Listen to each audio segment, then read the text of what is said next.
What's up, everybody? What's up, everybody? It's your girl, Marisha LaShay, and welcome to another episode of The Breakfast Show with Marisha LaShay. It is so good to be here before you guys this morning on a beautiful Sunday morning. Thank you guys for tuning in again. First and foremost, giving honor to God, who is the head of my life.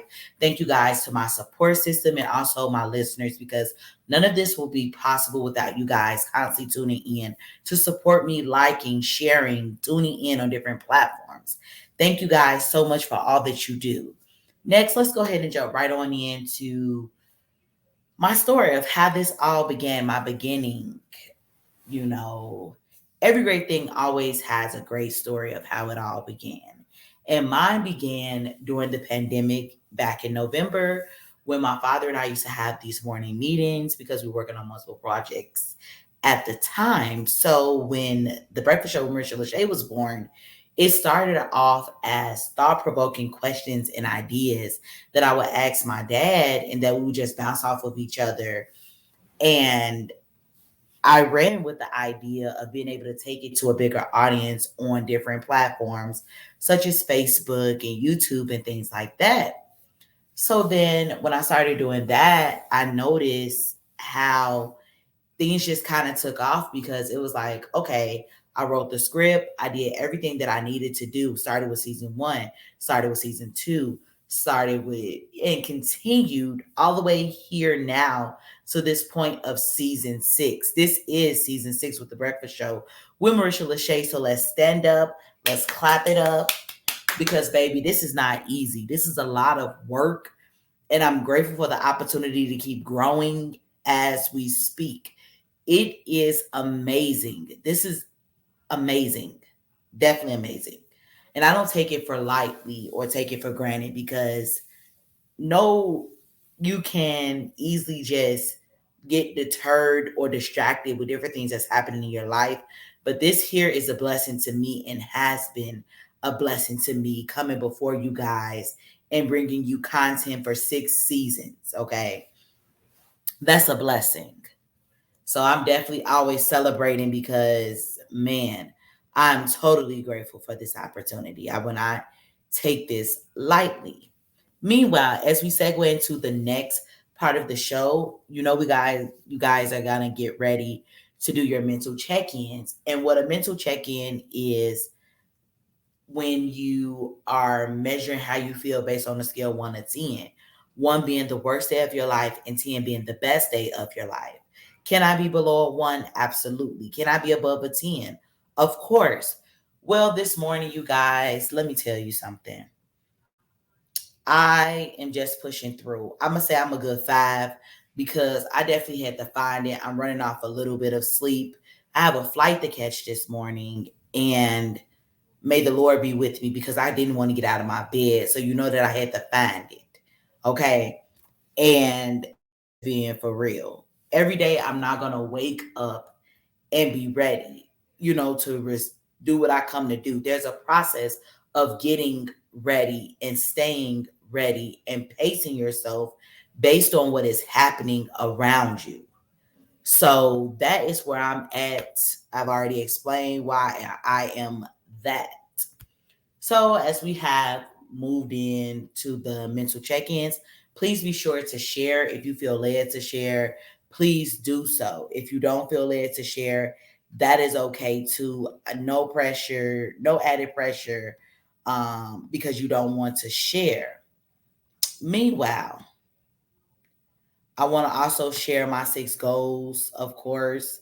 I believe in setting goals because you need to be able to have goals and have places that you need to reach. So, allow me to share my 6 goals with you guys. My 6 goals, the first one was, of course, to expand my listener base, and that is currently moving, but I have 712 listeners out of 1,000. So we are almost there. Every day it is an ongoing thing. The second thing that I definitely wanted to do as a goal, of course, with the list, expanding the listeners, but being able to expand into more countries. I'm currently in 12 countries where I have listeners that are tuning in. However, I would like to take down 183 more countries. My third goal, So my third goal, of course, was to create a podcast for the youth. And I know you're probably wondering, like, okay, of course you do. And I am. So their podcast will be dropping in 6 days as we speak. 10 of my middle schoolers are coming together to drop their first podcast. So I'm very excited about that. My fourth goal, of course, was to go ahead and get started with these subscriptions. That is definitely important that I'm out here with these subscriptions and, expanding myself, expanding the brand. My fifth goal, of course, my fifth goal is to make sure that I create merchandise as well and different digital products that I can actually put out as well, because that's definitely important. And I have one more goal and I don't want to miss it. So let me refer to my notes because I need that. My last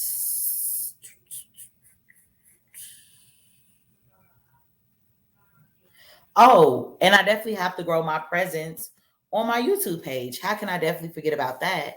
And my tagline or hashtag for YouTube is Marisha LaShay at 1020. So yes, I have went over all six of my goals for this season in honor of it being the sixth season. I have those six goals.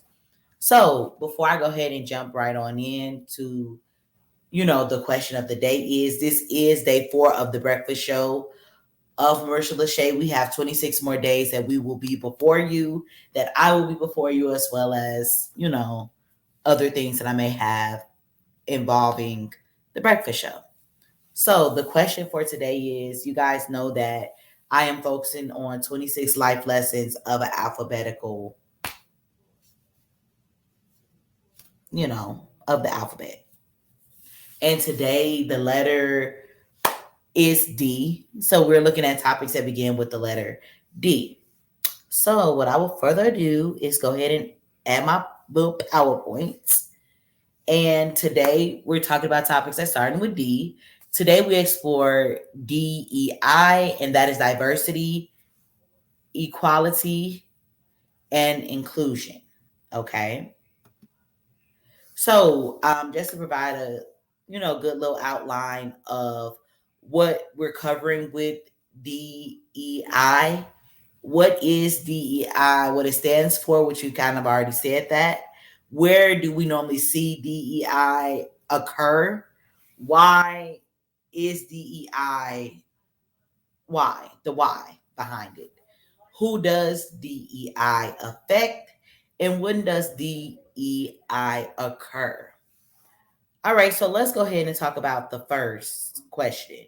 What is DEI stand for? So it stands for diversity, it stands for equity, and inclusion. Groups of, in regards to groups of individuals, including people of different races, ethnicities, religions, abilities, genders, and sexual orientations. When we talk about the diversity of it all, we know that diversity is less about what makes people different, their race, their social economic status, and so on, but more about understanding and accepting and valuing these differences in everyone. Equity, this is about equality, and it's been able to create access, opportunity, and advancement for all those different people. It's about creating a fair playing field, to use a familiar metaphor. Okay.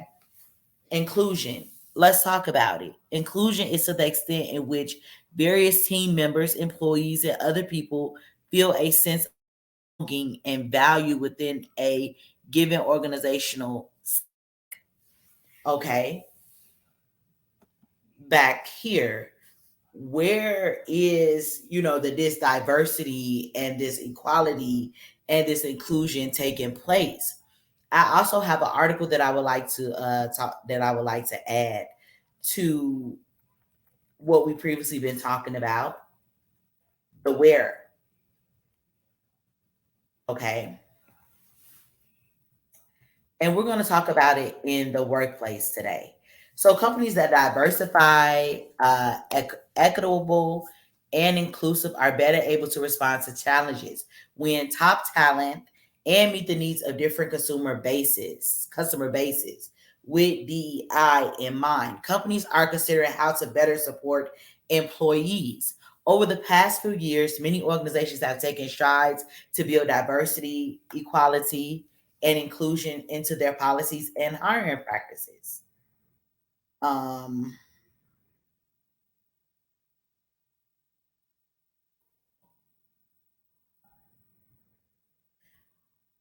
let's go ahead and move on to the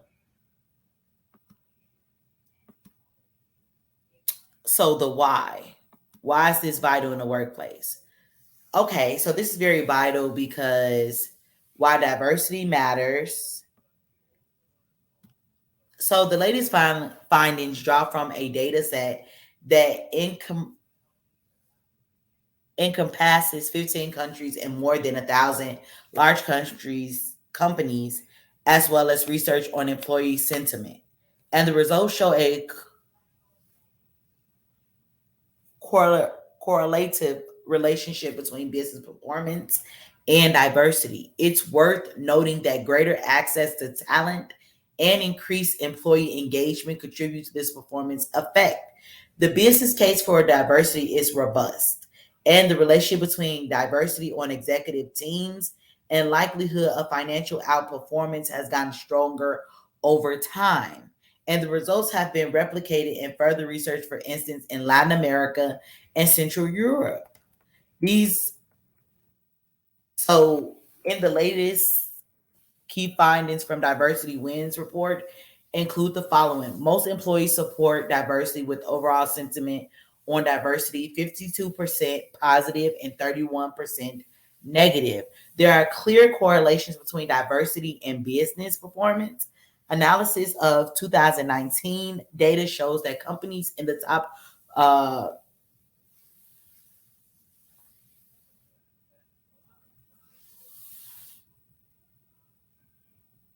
current, I'm sorry,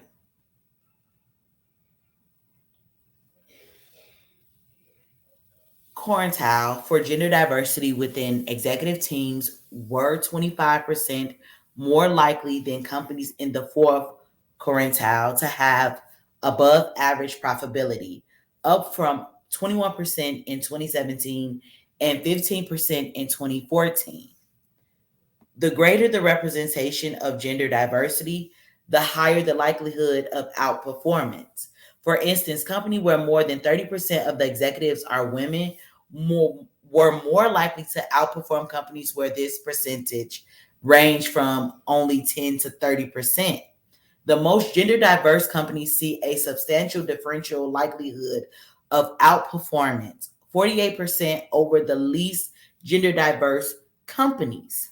The business case for ethnic and cultural diversity, for instance, is also strong in 2019. Companies in the top quartile bested those in the fourth quartile by 36% in profitability. Notably, the likelihood of outperformance continues to be higher for diversity and ethnicity than in gender. Progress in building diverse workforces remains stubbornly slow. Despite employee support of diversity, there are high levels of negative sentiment on inclusion, namely equality, openness, and belonging, particularly around equality and fairness and opportunity. Okay, let's go back to. So we talked about the why. Who does DEI affect? Who does DEI affect? It affects women. It affects those of different ethnicities. It also affects those that are part of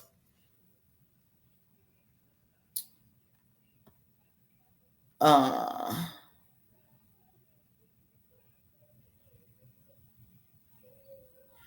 Not only women, but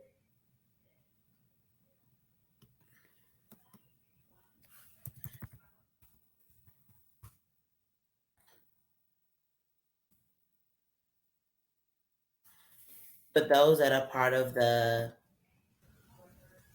LGBTQIA community.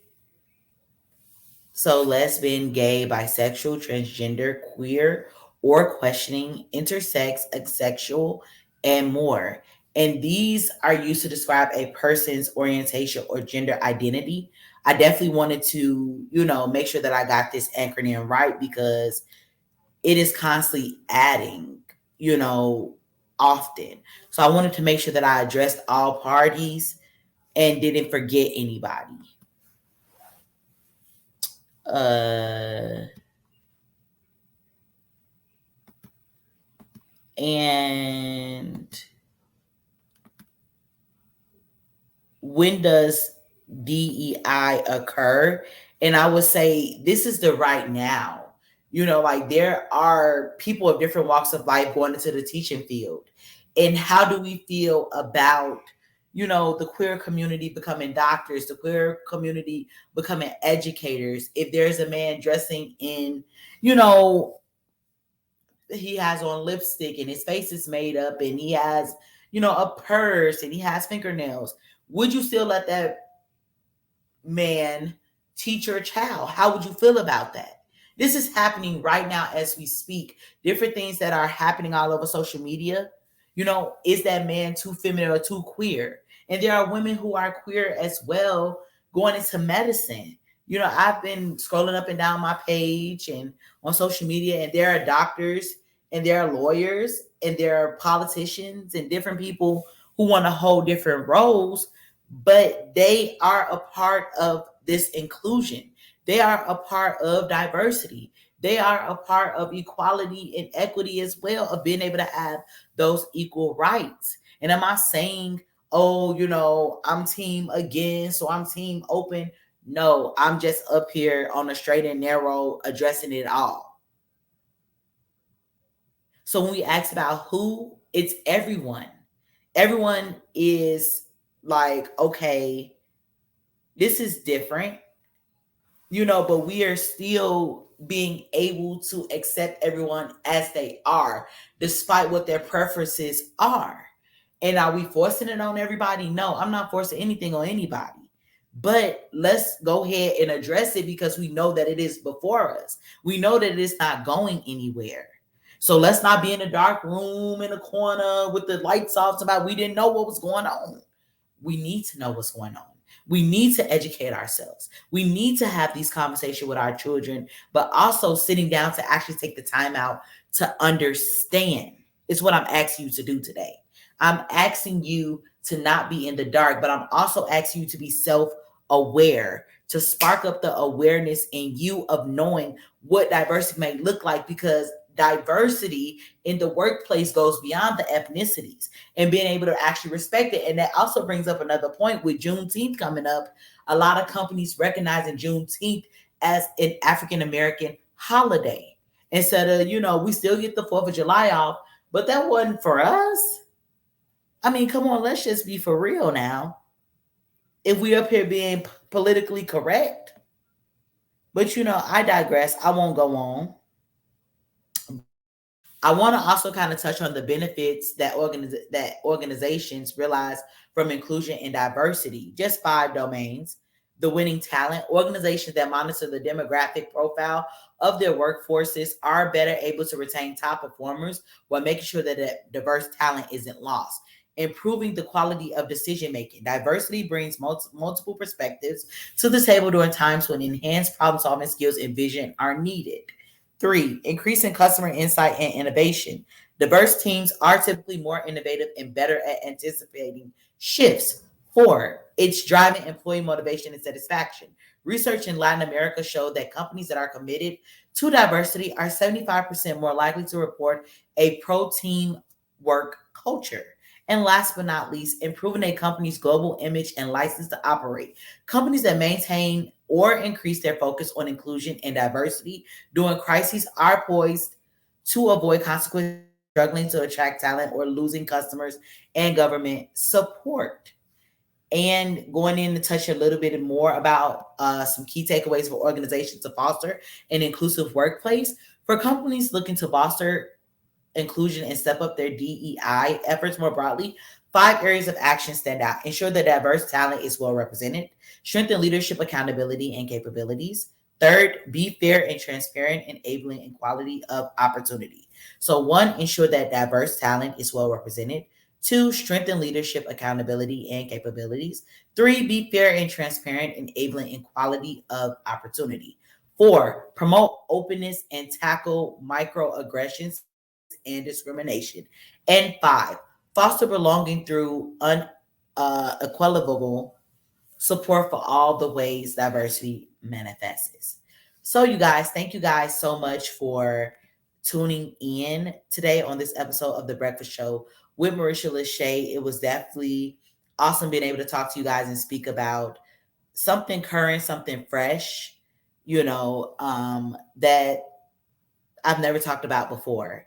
A part of me doing my podcast is a part of me growing. It is a growth for me to be able to speak on things that are currently happening in real time in the world today and not running away from it despite of being able to talk about something that it may be uncomfortable, it may not be unknown, but it is my job to challenge myself and experience the growth. So, with that being said, thank you guys for tuning in. Make sure that you guys are following me on all social media platforms. From YouTube, Marisha LaShay at 1020. Facebook is Marisha M1, and Instagram is I am Marisha LaShay. So, thank you guys for tuning in. You guys have an awesome Sunday, and I will talk to you guys tomorrow, same time, same place.